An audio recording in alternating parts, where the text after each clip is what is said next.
Chers bien-aimés dans le Seigneur, Shalom. Aujourd'hui, nous allons parler sur un thème, les fruits du péché. Les fruits du péché. Alors, rapidement, nous allons lire dans Marc chapitre 7. Marc chapitre 7, le verset 21 et 22. Car c'est du dedans, c'est du cœur des hommes que sortent les mauvaises pensées, les adultères, les impudicités, les meurtres, les vols, les cupidités, les méchancetés, la fraude, le dérèglement, le regard envieux, la calomnie, l'orgueil, la folie. Amen. Comme David a dit dans Psaume 51, verset 7, il dit, voici, je suis né dans l'iniquité et ma mère m'a conçu dans le péché, n'est-ce pas? C'est-à-dire, depuis le ventre de sa maman, il est pécheur et maintenant il est venu dans ce monde en commettant des iniquités. Alors, parlons des iniquités, c'est ça que je viens de vous lire dans Marc 7, le verset 21 à 22.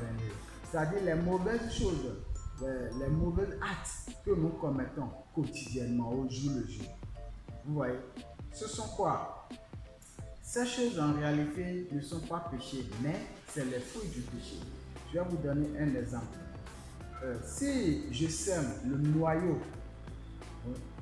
d'un mangue, d'une mangue du moins, si je sème le noyau d'une mangue, ça va produire premièrement quoi? La racine. Sous le sol, ça va produire la racine. Et après la racine maintenant, ça va commencer par germer. Un peu, tige va sortir et en grandissant un peu, ça va devenir un grand arbre et puis ça va commencer par produire des mangues. C'est ça, hein? Si nous réfléchissons un peu, nous pouvons réaliser que la racine là, c'est ça qui donne la vie à l'arbre de produire maintenant les mangues. C'est-à-dire sans la racine, l'arbre n'existe pas. Et sans l'arbre, les fruits aussi n'existent pas. Vous comprenez un peu? Donc, sans la racine, les deux n'existent même pas. L'arbre n'existe pas, les fruits aussi n'existent pas. Vous comprenez? Donc, la racine, si je vais comparer ça avec notre enseignement, la racine signifie le péché, c'est-à-dire la pensée du diable. Et puis, l'arbre là même, c'est qui? C'est vous et moi, c'est nous. Et puis, les fruits, c'est-à-dire les mangues. Les mangues, c'est qui? C'est, en tout cas, ce que je viens de lire dans Marc 7. Les mauvais actes que nous commettons. Ce sont les fruits du péché. Le pécheur, c'est nous. Le péché, c'est la pensée du diable. Les fruits du péché, c'est nos actes, les mauvais actes que nous commettons. Amen. Donc, chers bien-aimés, il y a une chose que vous devez savoir. C'est vrai que vous commettez des péchés, mais en réalité, ce n'est pas vous. Mais c'est qui? C'est le péché qui habite en vous. Il y a un passage qui a parlé comme ça dans Romains chapitre 7. On va lire rapidement.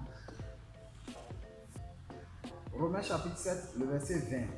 Apôtre Paul dit, d'abord le verset 19 et 20. Il dit, car je ne fais pas le bien que je veux et je fais le mal que je ne veux pas. Et si je fais ce que je ne veux pas, ce n'est plus moi qui le fais. C'est le péché qui habite en moi. Amen. Il dit, et si je fais ce que je ne veux pas, ce n'est plus moi qui le fais. C'est le péché qui habite en moi. Ça veut dire quoi? Lui, il est juste marionnette. De quoi? Du péché. Ça veut dire de la racine. L'arbre est marionnette de la racine. Pour que les fruits de la racine sortent, la racine doit utiliser qui? L'arbre.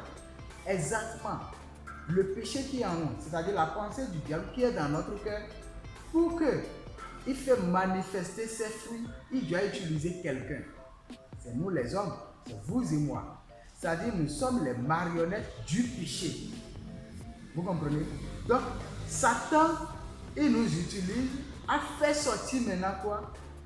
Ses fruits. Et vous allez voir, cet homme va commencer par mentir, il va commettre adultère, il va voler, il va tuer. En tout cas, il va commettre beaucoup de péchés. Il va faire beaucoup de choses. Vous comprenez? En réalité, ce n'est pas lui, mais c'est le péché qui est en lui. C'est-à-dire, c'est la pensée du diable qui est dans son cœur. Jésus-Christ a dit dans Jean 8, verset 34, il a dit, en vérité, je vous le dis, quiconque se livre au péché est l'esclave du péché. C'est-à-dire celui qui est pécheur, cette personne est esclave du péché. Si je suis esclave du péché, ça veut dire que moi, je n'ai pas d'autorité, je n'ai pas le pouvoir sur le péché. Mais le péché a le pouvoir sur moi. Autrement dit, le péché peut me utiliser comme il veut. Mais moi, je ne peux même pas riposter. Je n'ai pas le pouvoir, même la capacité de dominer le péché moi-même. Pourquoi? Parce que lui, il est mon maître, moi, je suis son esclave. Donc lui, s'il décide de m'utiliser pour pouvoir manifester ses fruits, je n'ai pas la capacité de dire non, je dois suivre. C'est pourquoi jusqu'à présent, malgré que vous vous efforcez à ne pas pécher, vous péchez. Vous comprenez? Même si vous ne tuez pas quelqu'un, vous vous mettez en colère, n'est-ce pas? Ça aussi, c'est un péché. Et selon la Bible, celui qui n'a même pas encore tué physiquement même, il s'est fâché contre quelqu'un, il a déjà tué la personne. Celui qui n'a jamais commis adultère physiquement comme ça, mais s'il a juste envié quelqu'un dans son cœur, ça veut dire qu'il a déjà commis adultère avec la personne. Vous comprenez? Ça veut dire que malgré que vous-même, vous vous efforcez à ne pas pécher, vous péchez toujours. Pourquoi? Parce que vous êtes esclave du péché. Amen.